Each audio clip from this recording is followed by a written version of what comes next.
নমস্কার, পাকবিচিত্রায় সকলকে স্বাগত জানাই। আমি আজ আপনাদের পোস্ত দিয়ে লাউ শাক করে দেখাবো। এটি বানানো খুবই সহজ, অল্প সময়ে অল্প উপকরণ দিয়ে এই রেসিপিটি করা যায়। আমার রেসিপিটি কেমন লাগলো আমার কমেন্ট বক্সে অবশ্যই কমেন্ট করে জানাবেন।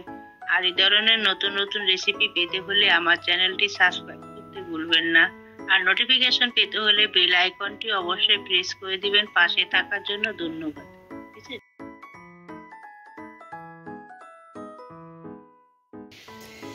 আজ আমি আপনাদের আরেকটি নতুন রেসিপি করে দেখাবো, লাউ শাকের রেসিপি। শাকটা আমি পোস্ত দিয়ে করব। তার জন্য আমি পরিমাণ মতো লাউ শাক নিয়েছি। আপনারা আপনাদের পরিমাণ মতো শাক নিতে পারেন। আমি ডাঁটার খোসাগুলো ছাড়িয়ে নিয়েছি, ভালো করে ছালটা ছাড়িয়ে নিয়েছি। শাকটা আমি একটু কুচি করে কেটে নিয়েছি। পোস্ত নিয়েছি এখানে 3 টেবিল চামচ, ফোড়নের জন্য কালো জিরা নিয়েছি 4 চামচের হাফ চামচ, এখানে হলুদ নিয়েছি 4 চামচের হাফ চামচ, লবণ নিয়েছি 4 চামচের হাফ চামচ, 3টে গোটা কাঁচা লঙ্কা নিয়েছি, 2 টেবিল চামচ সরষের তেল নিয়েছি। দেখুন, শাক রান্না করার জন্য আমি একটা কড়াইতে 3 টেবিল চামচ সাদা তেল দিয়ে গরম করে নিয়েছি। এখন আমি কালো জিরাটা ফোড়ন দিয়ে দিচ্ছি। কালো জিরাটা একটু ভেজে নিচ্ছি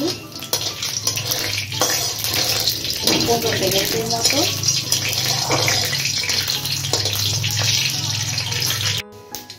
দেখুন, আমার ফোড়নটা ভাজা হয়ে গেছে। এখন আমি শাকটা দিয়ে দিচ্ছি।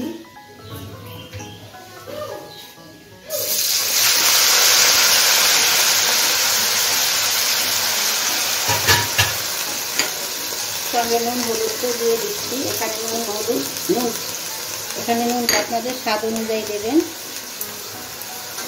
এখন একটু নাড়িয়ে নিচ্ছি। নুনটা হলুদটা শাকের সঙ্গে মিশিয়ে নিচ্ছি।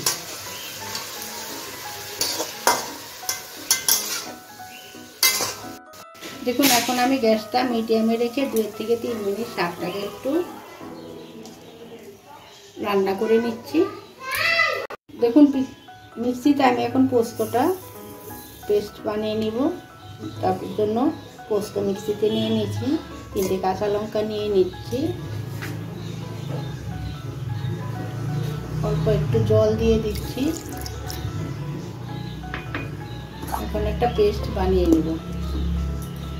দেখুন, আমার 3 মিনিট হয়ে গেছে। শাকের থেকে অনেকটা জল বেরিয়েছে। আমি এই জলে ডাঁটিগুলো বা শাকগুলো সিদ্ধ করে নেব। এখন আমি আবার ঢাকা দিয়ে দিচ্ছি। ঢাকা দিয়ে শাকটা রান্না করে নেব।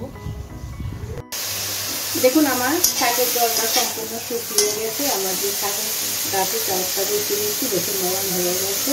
এখন আমি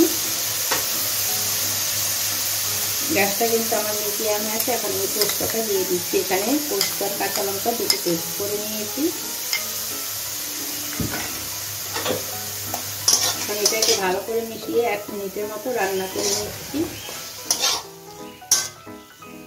দেখুন, আমার 1 মিনিট হয়ে গেছে। পোস্তটা মেশানো হয়ে গেছে। এখন আমি উপর থেকে 1 টেবিল চামচ কাঁচা সরষের তেল দিয়ে দিচ্ছি। আমি যতটা তেল নিয়েছি আমি সম্পূর্ণটা তেল দিচ্ছি না, 1 টেবিল চামচ দিয়ে দিচ্ছি। দিয়ে এখন ভালো করে মিশিয়ে নিচ্ছি। দেখুন, আমার পোস্ত দিয়ে লাউ শাক তৈরি হয়ে গেছে। এখন আমি গ্যাসটা বন্ধ করে দিয়ে নামিয়ে নিচ্ছি। দেখুন, আমার পোস্ত দিয়ে লাউ শাক তৈরি হয়ে গেছে। আমি যেভাবে রান্না করলাম আপনারা সেভাবে রান্না করে গরম গরম ভাতের সাথে খাবেন। আর এখানে নুন আর ঝালটা আপনাদের পছন্দ অনুযায়ী দেবেন।